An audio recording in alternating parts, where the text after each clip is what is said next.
We have two hearings going at the same time, health and this, so I apologize. I want to thank the witnesses, of course, for joining us today. America can and should be a leader in advanced nuclear energy space. I was with Chairman Rogers on the trip over to Europe, to Poland and Czech Republic, and we heard a lot about what they're doing over there, and we want to be leaders here. It's a valuable component to an all-the-above energy strategy. It helps with the goal of lower emissions and contributes immensely to a diverse and secure energy mix in the United States.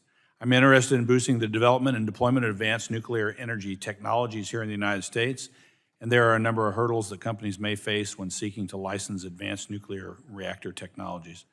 Mr. Dorman, could you just, and I know you may have done some of this, could you just describe briefly the interactions a new application has with NRC, from pre-application meeting and planning to the acceptance review and through the actual licensing process? What are the steps? Thank you, Congressman. So the pre-application is an entirely voluntary process, but we strongly encourage it, particularly with new and innovative technologies, because it gives the opportunity for the staff to learn the technology and be better prepared for the application, and for the applicant to understand what the agency is going to be looking for in a complete application. So it can take several years, depending on at what point in the development of the design the applicant engages. The license review, once the application comes in, will take about 60 days to look at the application against the regulatory requirements and determine that the application is complete. And then we'll docket it for the staff's review and establish a schedule for that review based on the issues that arise in that licensing application. So do you know roughly how many hours of work would typically be charged? Because I have one of the pieces of legislation we're talking about is the Advanced Reactor Fee Reduction Act. Trying to reduce the cost of this process. Do you know roughly how many hours of work would typically be charged in fees for the process? It's going to vary depending on the innovations and the complexities in the design. Right. So Yeah. a fixed number, but generally I would say on the order of the 10 to tens of thousands of staff hours. Yeah. So very costly process. Yes. Do you know roughly what portion of these initial fees are mission direct costs and what portion are indirect or administrative costs? Roughly, I'd say half. There's one hourly rate that we currently calculate, and I think it's in the ballpark of half.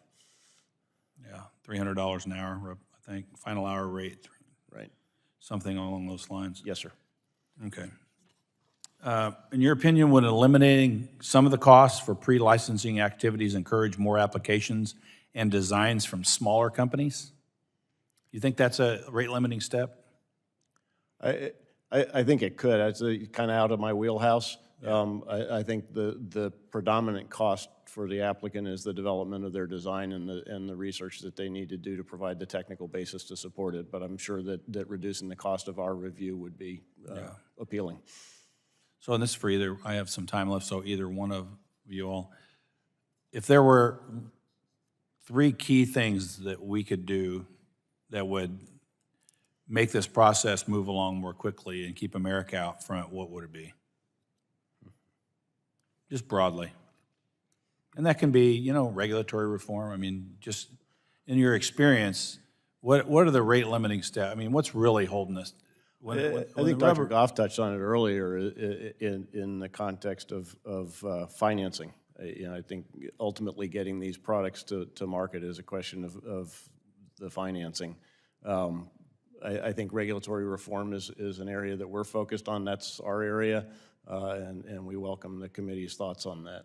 Yeah, I mean, the longer it takes, right, the more costly it is. So it's kind of a vicious cycle, right?